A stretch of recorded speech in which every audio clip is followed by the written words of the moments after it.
Hello guys, welcome back sa ating channel. Pinaliparan po natin ng ating drone. Ito po yung nasunog dito po sa may Nia Road. Ayan po. Ang good news mga kababayan, ito po ay itatayo po ng 12 to 15 palapag na vertical housing project ng Quezon City. Yan, na umaabot po ng 2,250 yan, housing unit ang itatayo po dito. Yan po yung ating aabangan dahil yung mga bahay po dito na nasunugan ay tuluyan na pong wala na po dito. Yan, kitang-kita nyo po yan, no? Yan, dati dito kasi punong-puno ng squatter area to at grabe po yung sunog na nangyari po dito. Ang target po nito ay na matapos sa 2027. Next year po.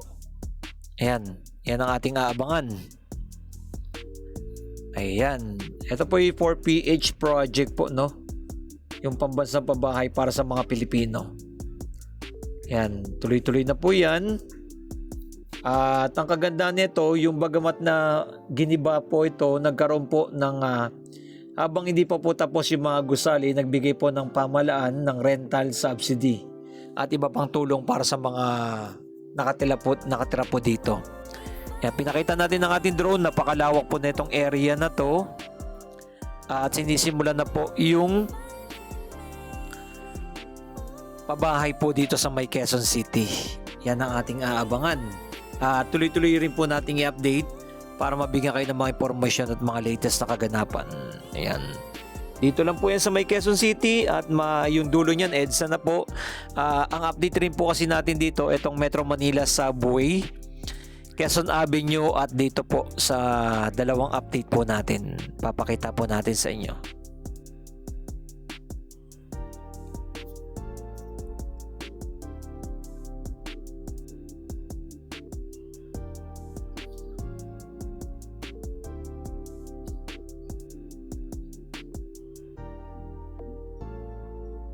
Ayan.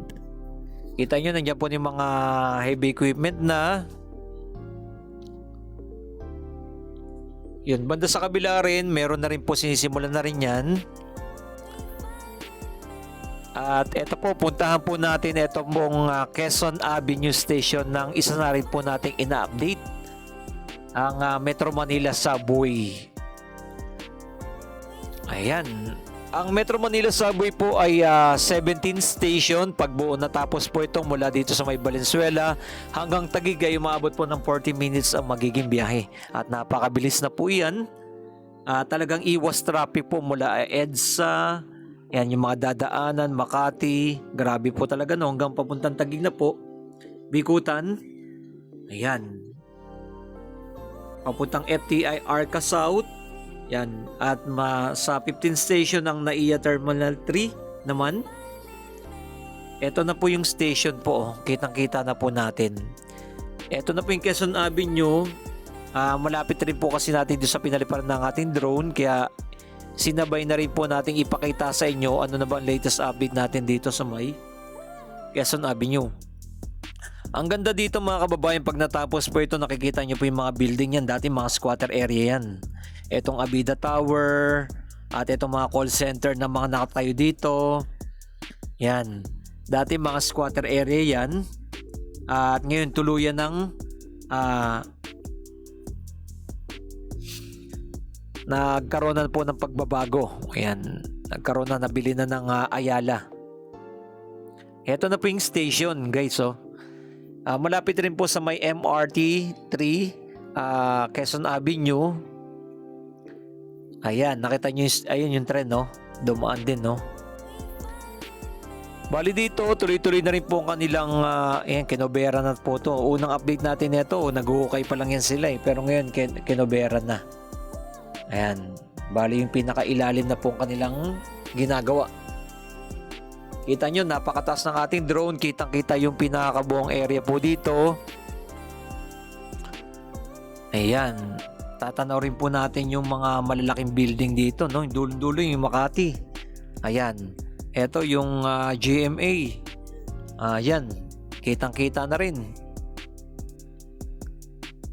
Ito yung mataas na building dito sa may EDSA. Ayan, yung Victoria Sport. Ang ganda po dyan. Nakapasok tayo dyan sa may Victoria Sport. Nandiyan lahat ng mga sport, no? Ayan, ipakita naman po natin yung kabilang station. Yung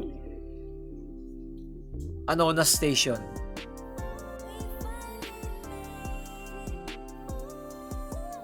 Or East Avenue Station po pala. Quezon Avenue at ang pang-anim na station ang East Avenue Station. Isabay na rin po nating ipakita sa inyo. Ayan. Maraming salamat sa ating mga viewers, subscriber na lagi nang sumusuporta sa ating channel. Drone shot po muna tayo. Wala po muna tayong ground shot. Dahil isa rin po natin itong ina-update itong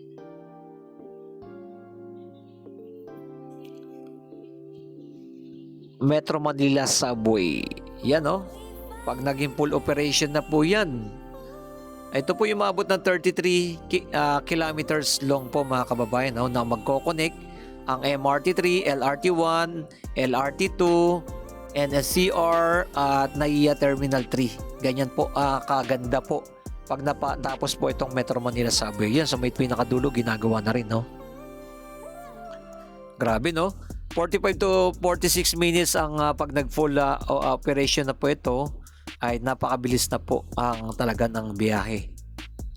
Talagang iwas traffic ditong lalo-lalo na sa EDSA papuntang Taguig. Ayan. Ano-ano mga station ng mga dadaanan? East Valenzuela, Quirino Highway, Tandang Sora, North Avenue, Quezon Avenue, East Avenue, Anona Station, Camp Aguinaldo, Ortigas Avenue, Shaw Boulevard, Calayan Avenue, Bonifacio BGC, Lawton East, Senate, DepEd, ayan, NAIA Terminal 3, FTI, tsaka Bikutan. Yan po ang 17 station na ating aabangan. At natatanaw na po natin sa may pinakadulo, ayan. Dahil dito po, clearing pa lang po dito sa may East Avenue, yan, no. Kitang-kita ng ating drone ay yung mga establishment dito ay tuluyan na nagiba at pati yung building nagiba na rin. Ayan. Ito na po yung East Avenue Station.